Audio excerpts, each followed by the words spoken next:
Hello and welcome to Views on News. I am Jawad Tehami. China is emerging as a new global peacemaker, especially vis-a-vis when we talk about the Iran-Saudi Arabia relations. Both the countries, after the severance of ties, diplomatic relations back in 2016, agreed to resume their diplomatic ties in a landmark agreement that was reached in Beijing with the mediation of China. Also, the foreign ministers of Iran and Saudi Arabia also met in Beijing, and they agreed to reopen their embassies and consulates in the respective countries as well. We have also seen that both countries, Iran and Saudi Arabia, have also affirmed the principles of the sovereignty and non-interference in the affairs of the respective countries and respect for territorial integrity also. Then we earlier saw that China also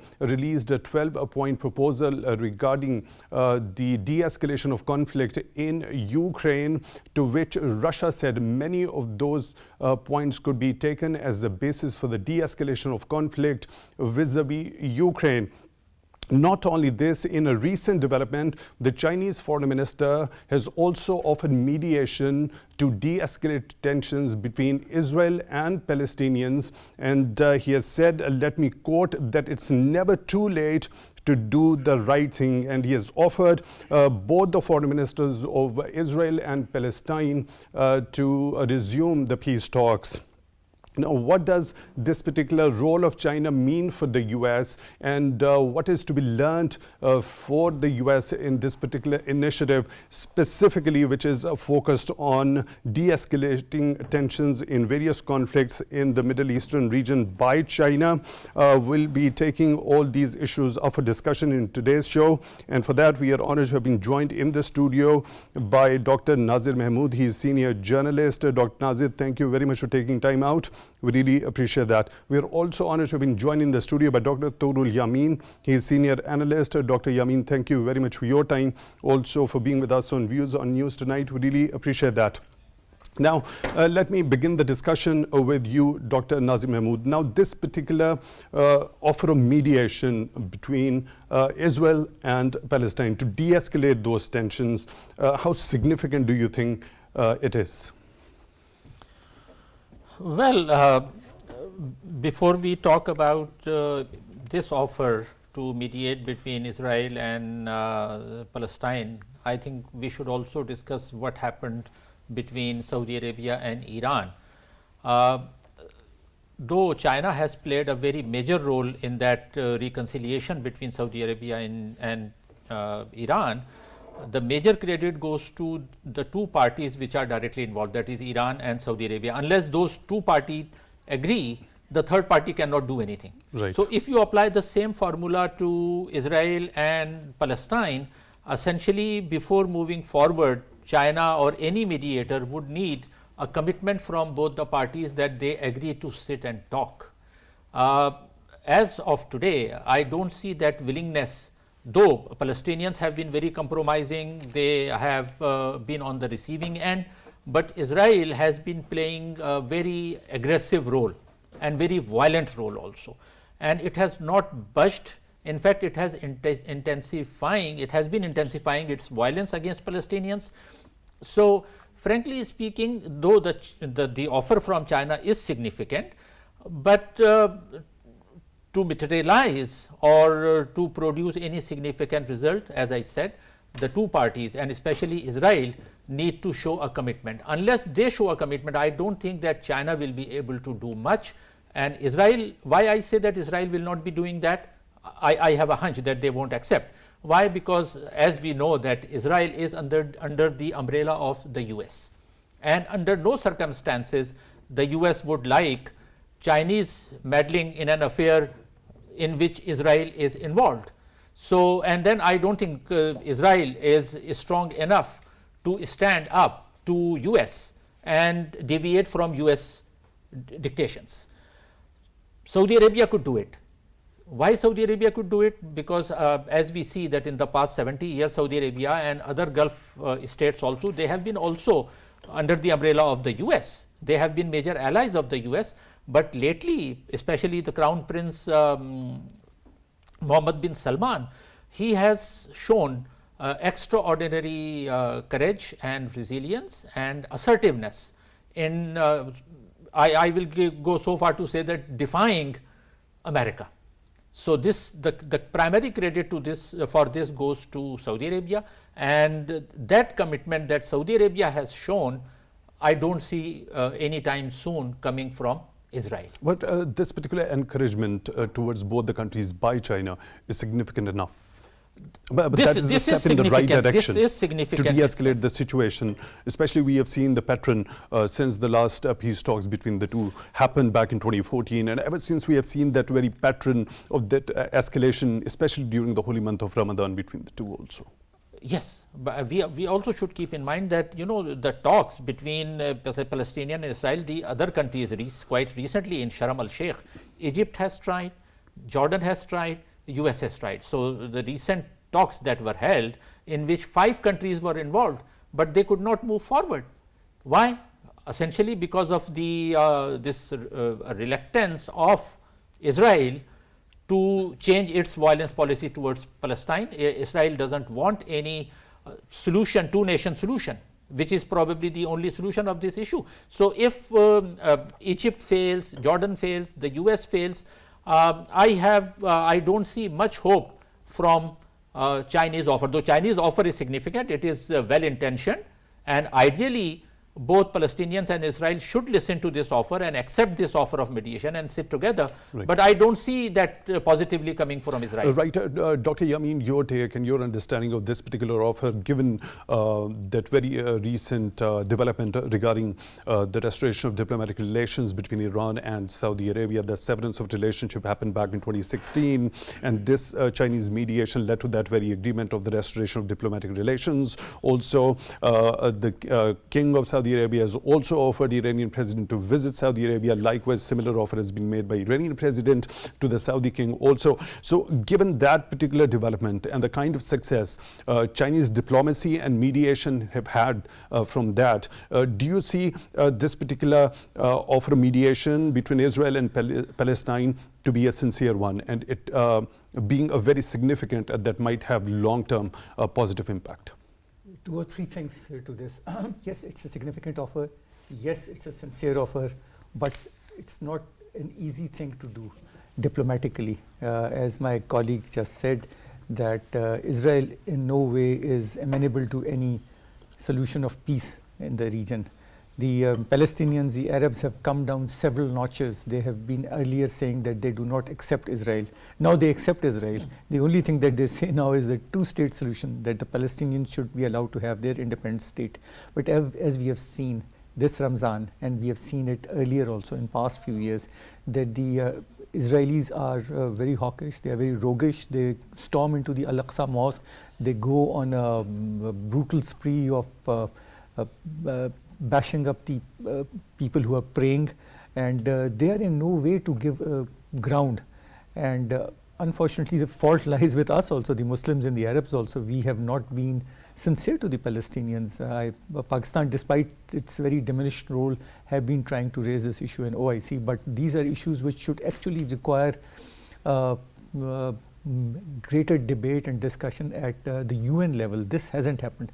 So although China is trying to use its good offices, but even in the Dawn report that was shared with us, it says that the Chinese foreign minister spoke to the Palestinian foreign minister, Riyad al-Malki. It did not say that he spoke to the Israeli prime minister. He talked to both of them. He talked to both of them, but whereas Riyad al-Malki was very he was accepting it, but the news report does not say whether the Israelis, what kind of reception Israelis gave to this offer. Well, there are a couple of statements which have been quoted in a statement that was released by the Chinese Foreign Ministry. Let me bring in it also.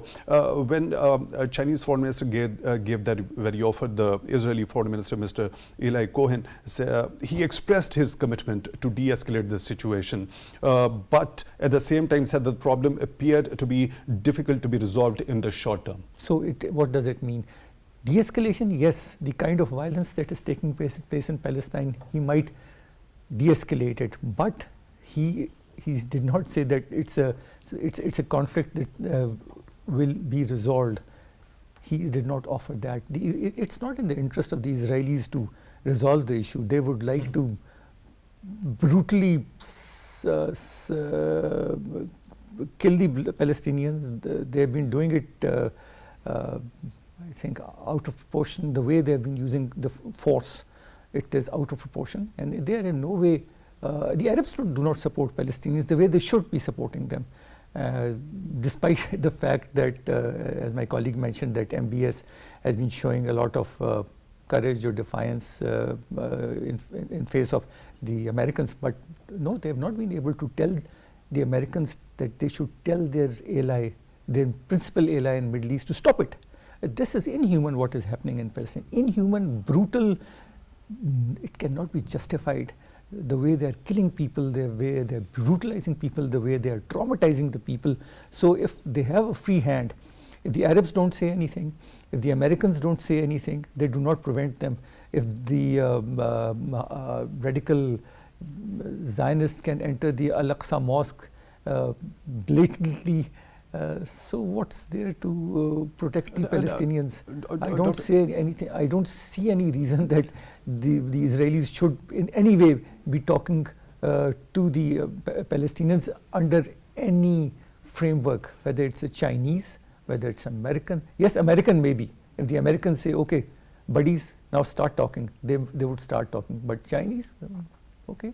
We'll think about it. The Chinese foreign minister during his phone call with the Israeli foreign minister has also given that very example of Iran and Saudi Arabia, and he also said that they have set a very good example and that the conflicts could be resolved through dialogue. Iran and Saudi Arabia is easy. Both are Muslim countries, despite the fact that one is Shiite, the other is Sunni. It's easy stuff. They had diplomatic relations till 2016. They just broke off because of the killing of the Shiite cleric Namr al-Nimr. And they were always inclined to come back and reopen their embassies. It was easy. They don't have any ideological differences. But here, Israelis have patronage of the United States of America, the biggest military might in the world today. So just saying that, okay, talk, they will not talk. Dr. Naazir, your take regarding this particular call, and Chinese foreign minister saying that Iran and Saudi Arabia have set a very good example, that the conflicts could be resolved through dialogue. Should be the Israelis should have been ideally receptive to this one also. Well, outwardly they would say yes, as he mentioned, the Israeli foreign minister in that telephone call also. He said yes, we want a peaceful solution. Everybody says that, even India says that. But when it comes to actual dialogue, they don't do it. So just in order to explain or to understand further, you can draw an analogy with Kashmir and Indian attitude. Now, China, rather than going to solving problem between Palestine and Israel, first problem is between Kashmir and India.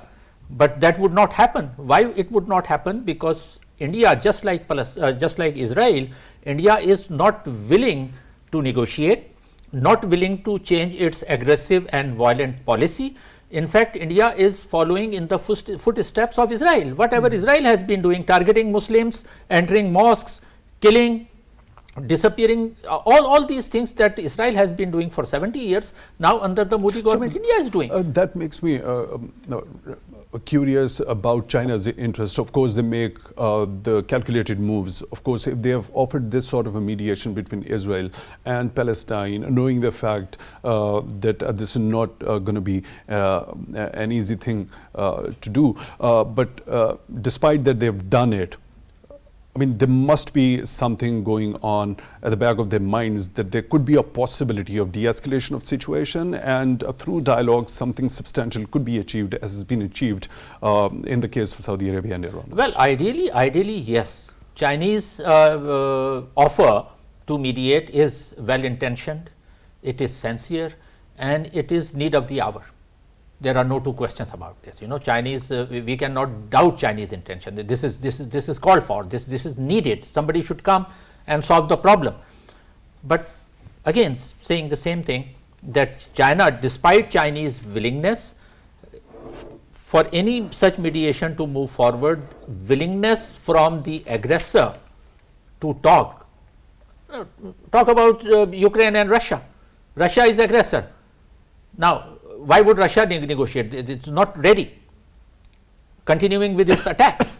So, if you apply that wherever aggressor, whether it is Russia, whether it is India, whether it is Israel, these countries, or even America in Afghanistan, for 20 years they did not negotiate, and finally when they negotiated they had to withdraw.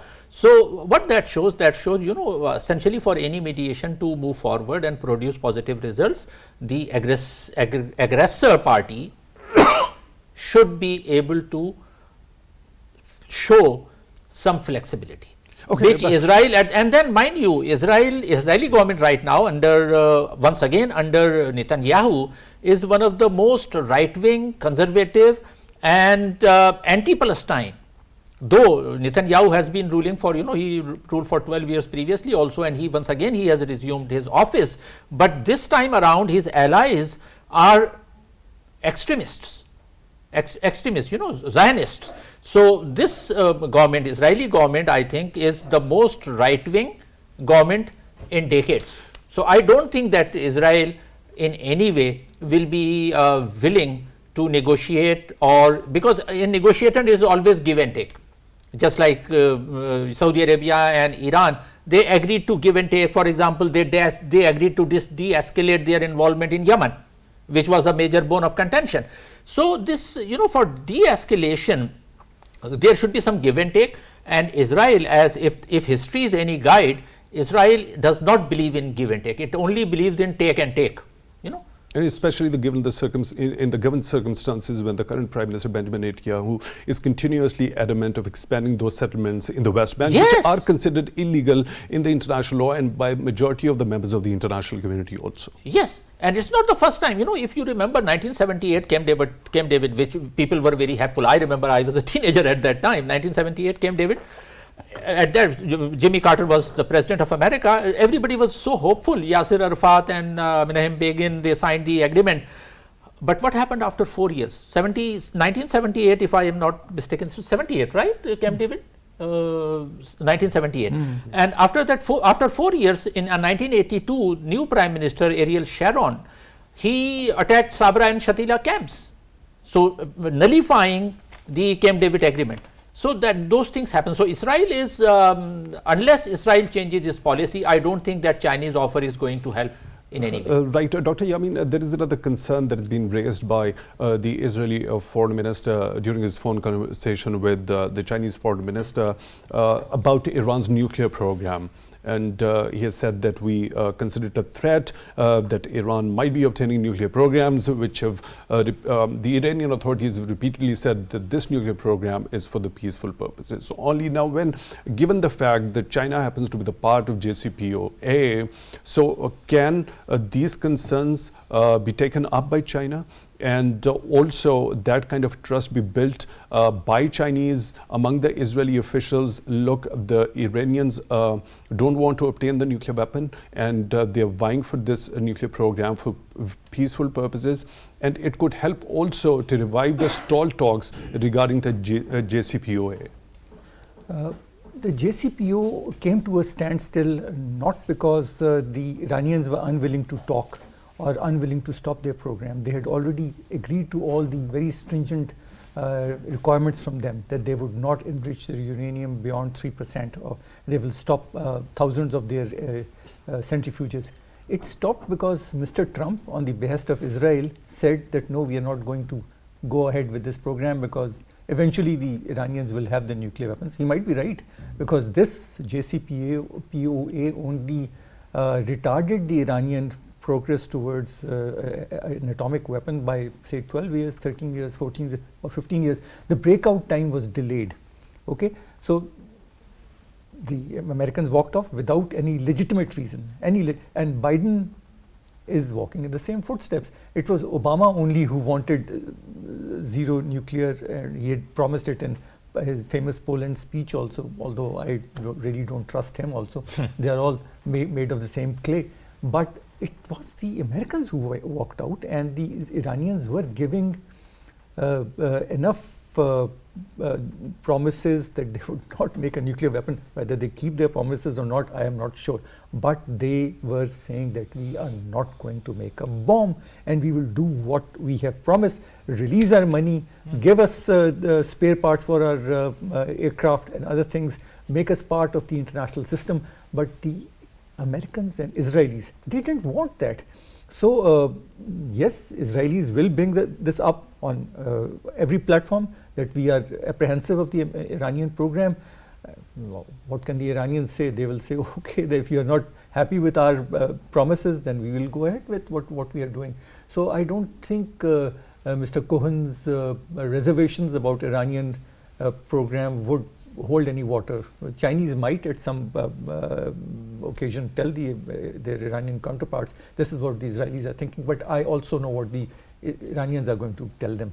So I don't think, or that is one thing on which Israel does not compromise, and they have always been against JCPOA. And as soon as Obama left, and as soon as Trump came into power, they made sure that the Americans ditched this program, which had the consent of P5 plus Germany, and all the major parties were on board. They were trying to make sure that this program is stopped or retarded or whatever, and the Iranians should be getting their monies which were frozen in foreign banks, etc., etc., etc. So this is how it is about JCPOA. Right, Dr. Naazir, when we talk about Iran and Saudi Arabia, you already mentioned they had that very readiness or interest to resume and restore those diplomatic relations, and which were of course mediated by China.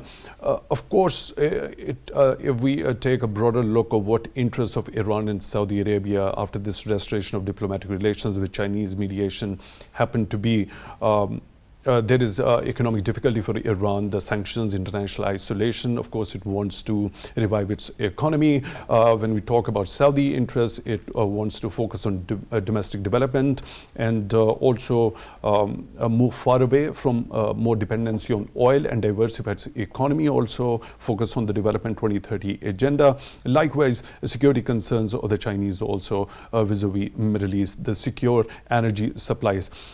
Are there any interests of Israel that can push them to the negotiating table that they might have with the Chinese? As in case of Iran and Saudi Arabia, we see they have their interest to become part of that bigger Belt and Road initiative and for that economic revival also.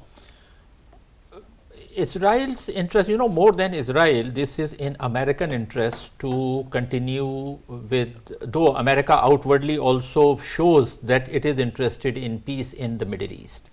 But indirectly, we need to keep in mind the larger picture. It is essentially the American military industrial complex that President Eisenhower talked about 63 years back in his last speech. That military industrial complex in America has been forcing US itself to indulge in various military adventures around the world. And Israel, why Israel has American protection? Israel has been deliberately kept there so that the whole region keeps buying American, and mind you, Arab countries in the past 70 years, not billions, but hundreds of billions of dollars they have spent on buying American arms and ammunition. Why? Because essentially they were threatened by Israel. Iran came up as an enemy only after Islamic Revolution there in 1978 or 79. But before that, so who kept Israel alive? Why Israel? This problem, I don't think that this problem is something which cannot be solved. This problem can be solved, but I think that US interest more than Israeli interest, it has been in the American interest not to solve this problem and keep supporting Israel, so that Israel follows its belligerent policy towards Arab countries, and Arab countries are forced to purchase arms and ammunition. So essentially it is not only Israel, I don't think that Israel can deviate from American dictations. It has been serving for the past 70 years American interest, and it will continue to do so. Now the challenge for America will be how, after the reconciliation between Iran and Saudi Arabia, how to keep that war machinery going. That will be a challenge. And my hunch is that one way or the other, America will find an excuse somewhere, just like look at Europe. overall it was it could have been much easier to give an assurance that Ukraine would not join NATO, but that assurance was not given. So ultimately the whole of Europe was thrown into that, which Macron also talked about in China. By the way, we have not talked about Macron's visit to China. In that visit, he openly said that European nations will end up as vassals of US. So France has been, deviating from there. So coming back to your question, whether there will be any Israeli interest in negotiating, I don't think that it will be in either Israeli or in American interest. Dr. Yamin, your take regarding this. Could there be any economic or a trade interest vis-a-vis Israel when we talk about Chinese effort of pushing them to the negotiating table? It's in Chinese interest if there is peace in Middle East, because it sets or fits very well with their Belt Road Initiative. They want connectivity, international connectivity. But to bring Israel, who's the major warring party in the region, you see, Iran and Saudi Arabia have kissed and made up. They remain the only party in Middle East which is still fighting, and there's no end in sight. So if they can somehow remove the Americans from the scene, if they become the net provider of security to Israel, Israel might agree. But this is a hypothetical situation which may or may not happen. So do you think would it become easier for Israel to exist and sustain for a longer time when there is a restoration of diplomatic relations between Iran and Saudi Arabia, and there's been so much going on in other Arab countries as well as de-escalating the conflicts and resolving those conflicts is concerned? I mean, don't you think Israel will be more isolated in the region? Israel is not isolated in the region, primarily because they are being supported by the Americans, you see. And Americans still control the Middle East to a very large extent, despite the fact that the Chinese have brokered the Iran-Saudi Arabia peace talks. The Americans are still very powerful. That's a huge question mark. No, that's not. You see, the Fifth Fleet, where is the headquarters of the Fifth Fleet? So they are located in Bahrain, they are located in Qatar, they are located in Oman. That is how the Americans are deployed in the Middle East. They have a huge military footprint. The Chinese are only in Djibouti in the Horn of Africa, very small military base. So Americans have a huge footprint, and they have just sent one of their submarines to the Persian Gulf to show that we are very, very important in this region. You see, Americans project their power through their carrier fleets. The Chinese do not have carrier fleets. They cannot compare with the Americans. So if they are able to supplant the Americans somehow in the region, only then the Israelis will be talking to them. There is the Israelis, you see, don't come under the CENTCOM. They come under the European command. Look at the way the security is configured in this area. They come under the European command. So if they want any arms, ammunition, etc., they will be getting that from the European command, not from the CENTCOM. Pakistan incidentally comes under the CENTCOM. So this entire security architecture in the area, it's dominated by the Americans. So the Chinese can replace them somehow. And the Israelis understand that from now on, from 2030, 2040, the Chinese would be the major military power in that area. Then they would start looking towards China. That is one way of them coming on board.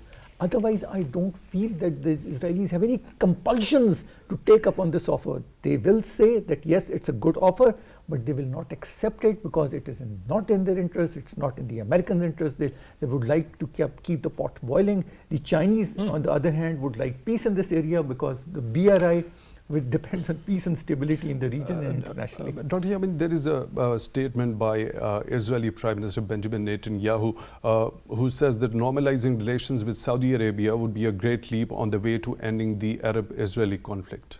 They have been trying that. You see, the Abraham Accords, what were they? It was a way of telling the Arabs that, look, you have nothing which is not common between you and the Jews. You're following the Abrahamic faiths, so you can make up with each other. And many Arab countries accepted it. They started recognizing Israel. But again, in this entire game, the Palestinians were ignored, you see. You did not look into the legitimate security interests of the Palestinians. They are still being killed, they are still being harassed. Every other day a young boy or a girl or a child is killed. So the Israelis are getting a free hand through these Abrahamic Accords. You see, it's not helping the Palestinians, it's not helping the two-state solution. So unless the Arabs can help the two-state solution become real, the Israelis will not stop, because at the moment they know that nothing is going to happen. So what could be the possible mechanism for that two-state solution to happen? The Arabs have to tell the Israelis, stop it, or we'll launch a military offensive against you. At the moment, now, is that very much doable? As you already mentioned, the US fleet, about the US fleet and its backing to the Israelis. Yes. But I mean, is it very much viable? We have seen wars already happening. You see, if somebody is convinced that this is the way to preempt somebody, you can do it. You can take a preemptive measure, even a preemptive military measure also. Israelis have been doing it. Israelis destroyed the Iraqi nuclear reactor in Dimona. They did it with Syria also. And they got away scot-free. Nobody said anything to them. Just a mere slap on the wrist. That was all that happened. But the Arabs don't even show that kind of posture. That look, there is a limit to it. There is a threshold to it. You go storming into the Al-Aqsa every Ramzan. Stop it. Stop it, or all of us will mobilize our military forces against you. Can't you say that? Can't you make that, even if you don't mean it? Can't you say that on any forum? We don't say it. Pakistan, a small country, has been making noises.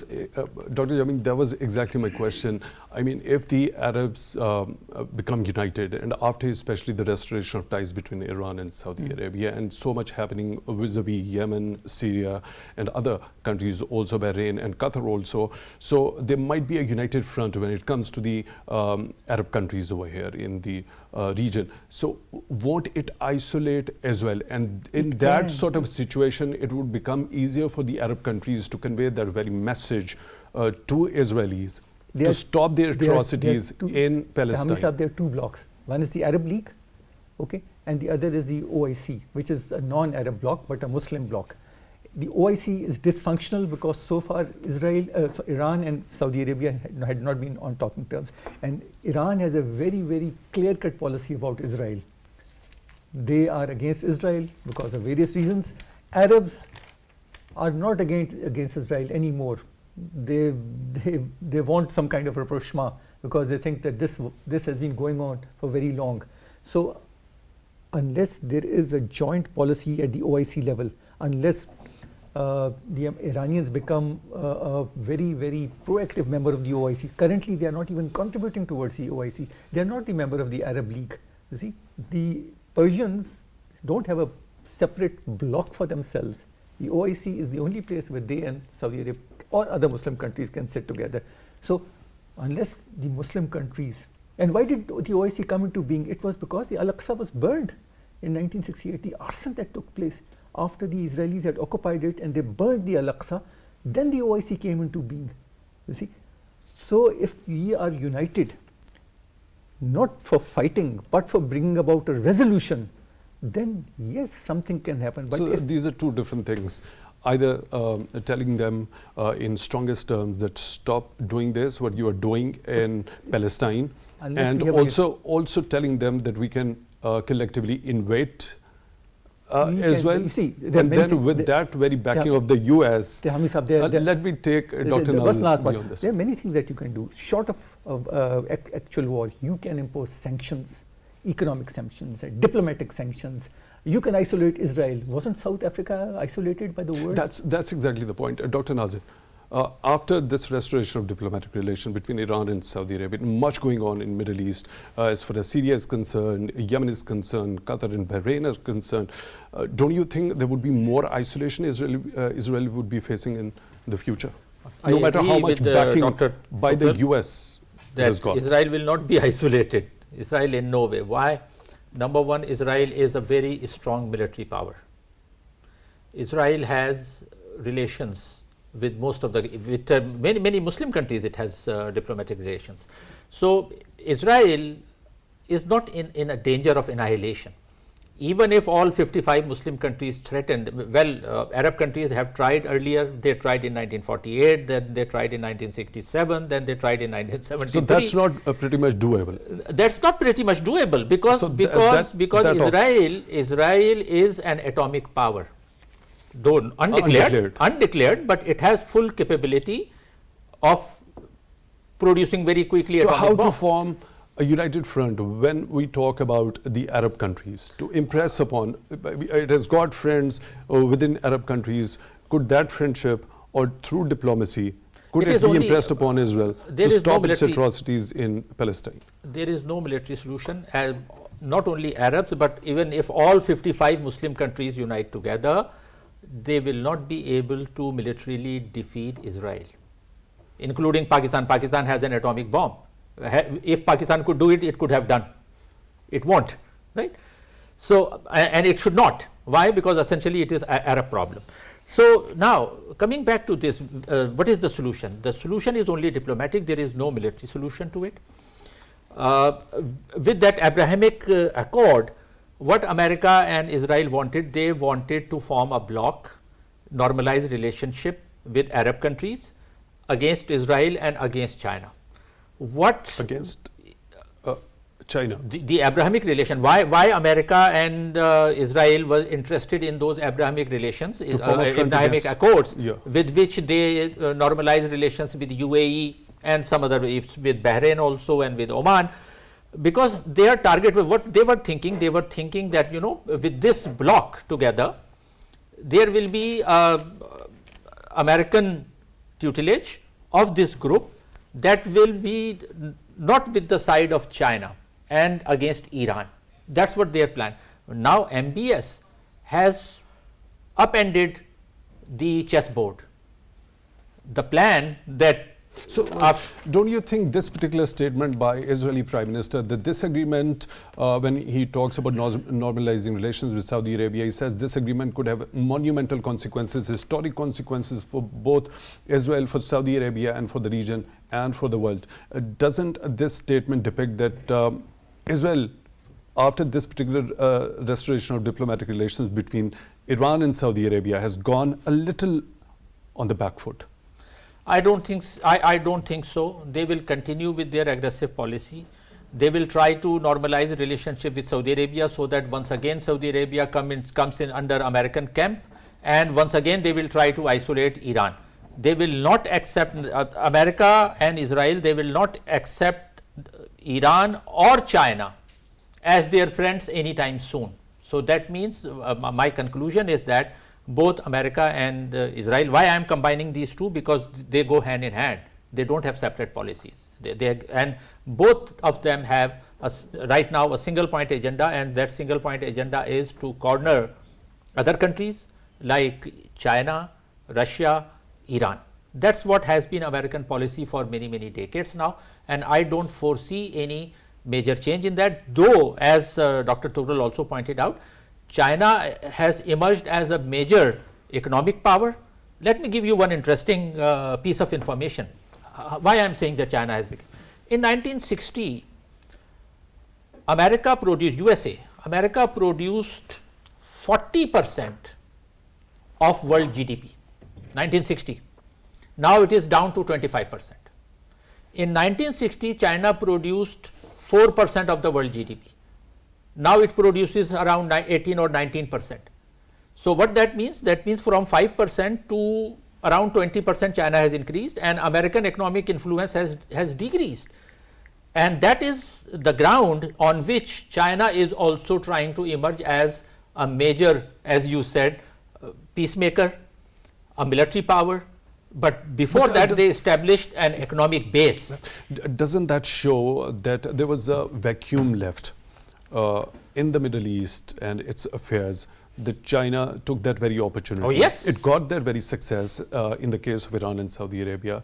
So on the basis of that one, they would definitely be looking for another conflict resolution in the form of Israel-Palestinian conflict. Who would be looking? China. Of course, China is interested. Like he also pointed out, that China is interested. Vacuum that was left in the Middle East.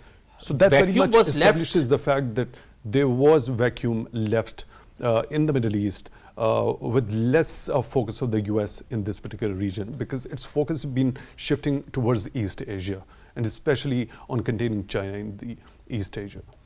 Well, I don't think that America left a vacuum in the Middle East. It left a vacuum in this region by withdrawing from Afghanistan once again. So these things are also interrelated. So what happened after withdrawal? Now America has greatly reduced influence in this region. America has no presence in this region after Afghanistan, withdrawal from Afghanistan, hasty withdrawal from Afghanistan. What about Middle East? In Middle East also vacuum, American presence is there. American military presence is there, American economic presence is there. But it is essentially the credit, again I would say that the credit goes to MBS. I don't think that there was a vacuum there in the Middle East. American military and economic, both American presence were there. Essentially it is the decision of MBS to reconcile with Iran through China. That has made the difference. So while America left a vacuum in Afghanistan, I don't think that America has left a vacuum in the Middle East. It tried its best. Dr. Yamin, your take, do you think there was a vacuum left by less focus of the US in the Middle East? The opportunity was grabbed and capitalized by China? I don't think the Americans willingly left a vacuum. As I already mentioned, you see, they have a big military footprint in the Middle East. You see, Fifth Fleet headquarters in there Bahrain. are certain reports, there is a perception that although they have presence on the ground, but it seems to be a paradox that they reduce their energies and efforts which were devoted on thinking about how to use those resources to pursue clear and long-term goals in the Middle East, because their focus shifted from other regions specifically towards the East Asia. I don't think that's very correct.